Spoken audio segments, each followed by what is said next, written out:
You think this course would suit her? The reigning world BMX champion won that a few months ago. Plenty of pedaling on this course, plenty of big jumps for her. Yeah, it's phenomenal that she's able to ride at this level, Rob, in so many different disciplines. She's been outstanding this year in BMX, taking that title. She was fast foot last year at the Olympics, and she's an amazing all-round, bike rider. I'd say this part of the course, going into Cloud 9 there, that's probably not going to be the strong point for Caroline, but once we get past the steeper section at the top, and it comes down to horsepower on that middle section, she's going to put down some horses, Rob, and make some time. No one's going to be much better over the jumps than Caroline, I wouldn't think. I heard she's been boosting them all weekend long. Of course, 2 times a 4-cross world champion as well. So here she comes in, Caroline Buchanan, into the lower part of the course now. And a new redesigned bottom section, Nige. Yeah, they've improved this bottom section for sure, Rob. They've put some nice big turns. Oh! Buchanan nearly out the front door, then casing that big step down. Excuse me, Nige. Yeah, no, it just shows, Rob, you get down to this bottom section, even though Caroline's probably one of the best jumpers in the game, here coming from a BMX background, she's not usually pedalled for 4 minutes till she hits these big jumps. Plus, she's used to squashing and pulling up on a rigid BMX bike. You've got a lot of suspension on these bikes, and it is a different animal altogether for taking off and landing. Absolutely, yeah. And like Nige said, that's the big thing, is just how exhausted they are after a full race run. And, even in practice here, you're never going to do a run as hard as you're going to today. You're going to be the most tired you've ever been when you hit these big jumps down the bottom. So Caroline Buchanan now, first lady down the mountain, coming down, reigning world BMX champion, sets the time to be broken.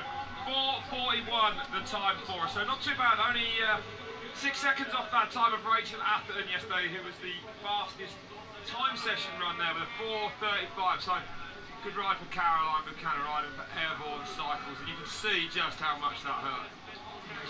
She's give everything into that run, which you have, Rob, as you have to. You've got that middle section that's going to absolutely destroy you. You're seeing stars when you come out of that section, Rob, and you've still got all these big jumps and corners and high-speed stuff at the bottom. So it's going to be the strongest man and woman who's going to take the win here today in this race. So Alia Marcellini there, 25 seconds back, actually opting to go around that jump. Cleverly designed that big step down there, because to get around it you've got to go inside it. So obviously means you can't whistle around that big turn as much as you can. But interesting enough, we saw Caroline at the top there. You can see just how tentatively she was taking that drop into that Cloud 9 section. And that's because it's just so slippery, Nige. It's incredibly slippery, and once the bike goes away from you, it's really difficult to get it back.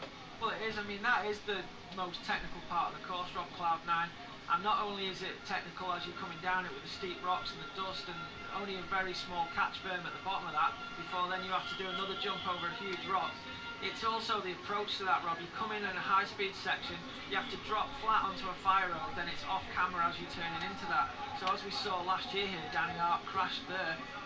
Really went down. The section, you wouldn't think he would, but he just probably lost his concentration for a split second. And as he turned into Cloud 9, his front wheel just washed out and game over. Yeah, he was down. I think we're probably going to see a little bit of that this afternoon. Yeah, when Mick Hanna said precision, I think that's what he was talking about. You've got to be right on the edge of your tyres, but unlike a lot of surfaces, if it slides, you're going to be in real trouble. Of course, this is the first World Championships we've ever been at where we've got 3 different wheel sizes in it, Nige. 26, 650B, the new 27.5 wheel diameter, and of course, and there's Mitch Roppolato on that 29, and a big cross-country size wheel, really. So it's interesting in that respect as well. Yeah, it's this course does favour rolling, so you've got to have your bike rolling as fast as possible, because a lot of the track isn't as gravity fed as some other courses. So it showed, in the time session that the big 29er wheels that Mitch Roppolato decided to use kind of went in his favour, I think. So there goes Canadian Lauren Rosser, 25 seconds back. There's now last year's winner on this course. Tracy Hanna makes her bid for world's glory. She's had a rough time of it. Broke her leg and her collarbone last year in Val d'Isère in a massive accident, and then actually broke her collarbone twice this year as well. 3 times in the last 12 months. She only got back on a bike at Whistler in Crankworks a couple of weeks ago, where she was training hard every day, riding downhill, and it's paid off for a 1.217. She goes fastest. Will it be enough, Nige? She can't be in fantastic shape. She's had so much time off the bike over the last 12 months, but A valiant effort for her, and she looks pumped with that. She's just beaten Caroline Buchanan, who's definitely not going to be a slouch on a course like this. No, for sure. It's a real shame that Tracy didn't come into this event, you know, at full fitness, because as we saw last year, she dominated the race and took a win. So it's a real shame that, you know, she wasn't on a top form, but still a great ride for her today. She'd be pretty stoked with that, I'd say. Yeah, definitely done herself proud. Fionn Griffiths then on screen there, World Cup veteran, second year in 2011, as recently as that. Fourth year in 2009, and of course silver at the World Championships in both 01 and 02. Seems like a long time ago now, but Fionn, the first split was actually fourth, 9 seconds back, went back even further at intermediate 2, 15 seconds back for her, but second fastest through the speed trap. She now tackles this last few big jumps. Looks like she's got some energy left now, still pedaling here and there. Yeah, not quite as hard as some of the other girls we've seen so far off, but I think Fionn's been pretty sick this week, and that's not going to have helped, you know, for this course. No, you've got no chance if you're on well here. 17 seconds back then, nearly 18 seconds back. Fionn Griffiths goes third, 4:58 the time. So the fastest time at the moment is Tracy Hanna, 4:40.438. 5 seconds off that time set yesterday by race time training. So Jana Petova then from the Czech Republic now, headed into this course. Big blown out first corner there, nice. She goes into those rocks, and now we're picking her up live on the very bottom of this course. Got a pretty wild coloured bike there. You get some crazy colour schemes and special bike, one-off bikes for these World Championships, Rob, which is always cool to see. It's incredible walking around the pits. The custom painted frames are amazing. Yeah, absolutely. Yeah, teams and bike companies put a bit more effort into the World Championships than normal. You know, it's the one-off big race of the year, and you know, just giving somebody a special patriotic coloured bike can just give you that little edge, and you know, make you feel that little bit better about yourself, and just help with the whole race. But it's good to see, the fans love to see all the new technology and the special one-off bikes and helmets and custom kits. It's great to see. Yeah, so here she goes. Jana Petova goes fifth, 26 seconds back. Lucky 13. Used to hate him, 13 up the board. Superstitious, so good at this game, though. Who doesn't suffer from it? So, the next girl to make a start. It is Casey Brown from Canada. Casey on the bigger 27.5 wheels, it looks there, Rob. Yeah, as you touched on earlier, you know, there's 3 different wheel sizes going down in this race today. This is a track that possibly favours the bigger wheels, as we saw in the men's time training, but you know, we'll see this afternoon just how important it is on wheel size. I think this is a great event to showcase all these different new wheels and things that the companies are coming out with. Absolutely. There's Jill Kinner. Well, she actually went second, 1.030 back, as we now see Casey Brown making a second start of the day. But of course, the very top section is pre-recorded, then we pick her up live lower down as well. It's the only way that the production can make the start and everything else fit. So Casey Brown then, yeah, 2 top 5s at Crankworks in the Air DH and Gabanzo. She's a great rider, Rob. She's got a lot of good skills. She's good at jumping. She looks stylish on the bike. And she is, you know, one of the newer riders to the World Cup scene, but a really good talent coming in from Canada, as is Stevie Smith in the men's event. Yeah, absolutely. Getting over a broken collarbone. A doctor told her she absolutely could not crash at Crankworks. So she said she took it easy. Didn't look like she took it that easy as well. And I think she won the, if I'm not mistaken, the women's World's whip-off competition as well. She goes fourth, 6.130 back for Casey Brown from Canada. Not a bad run at all, returning from a big injury. Big scar on her shoulder from that. But just interesting to see, we missed Jill off the start, but a good run there from Jill Kittner, a past Olympian and bronze medal at the Olympics two times ago. So at the moment, Rob, we've got 2 top BMXs in the top 3, so it just shows that, you know, maybe the past training, the jumping skills that them girls have has paid off here in Pietermaritzburg. Absolutely. So Michaela Gatto now on track. Had a good season so far. Highlight this year has been 8 in Mont-Saint-Anne, and she's got a good run down, 6th at the World Championships last year.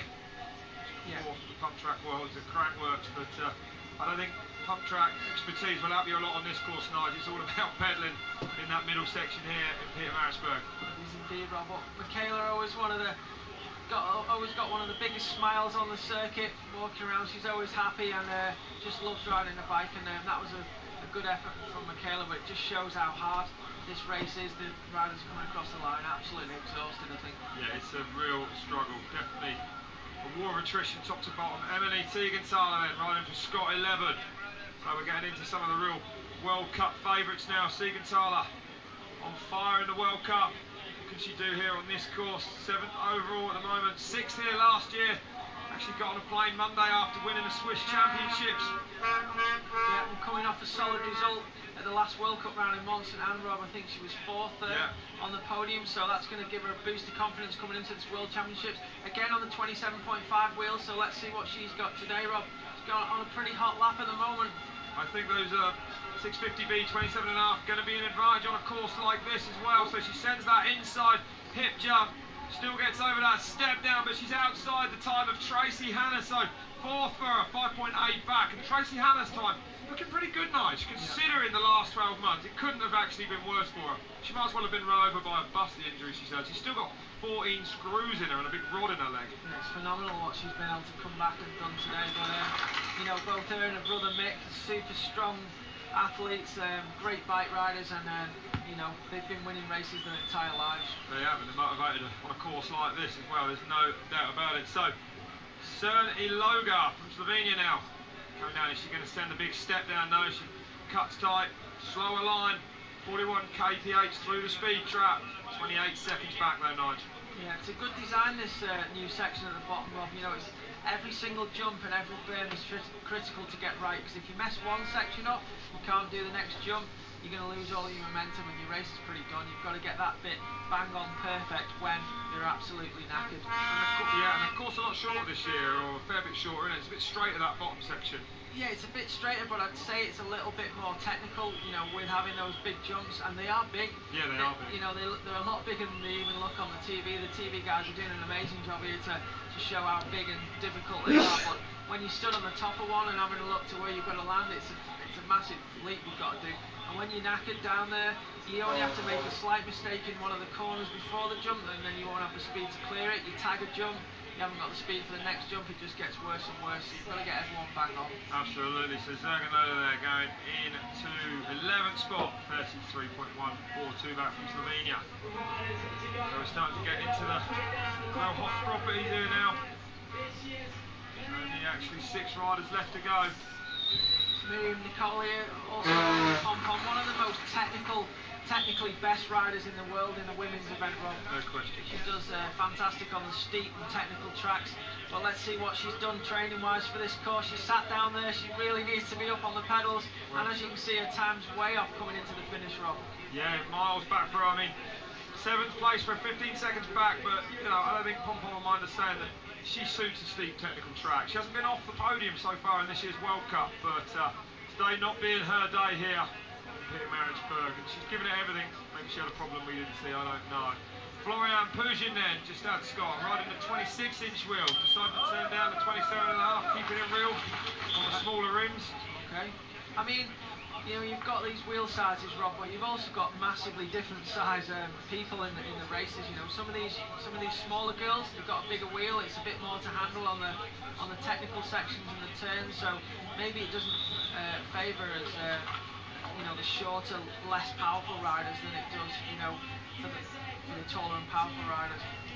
Having said that, in the men's event, you know, Mitch Roppolato's not one of the tallest guys out there. He's got a lot of power, a lot of bike skills, and he's been able to handle that 29er down here, like, you know, really well. So yeah, unbelievable performance from him. We'll see how it pans out. So Pugin back at split number 1 by 6.84 seconds. Of course, she was 4th at the World Championships in Leogang last year. 5th here in 2012, though. She got the last step of the podium, and 3rd at this year's ADH Crankworks. We'll be waiting for her to come into view. It's just showing, Rob, how well it seems that, you know, the time that Rachel Atherton put down in the time training is a fantastic time. So is anybody going to be able to challenge that time? It's not looking like it is so far. No, that's right. And I mean, from what I gather, Rachel has a lot more in hand as well, which would make sense. I can't imagine that she's going to go out and throw everything at a timed run that means nothing just yesterday. But Yeah, Rachel Atherton as well. I think, you know, started a little bit on the back foot here, Nigel, having never been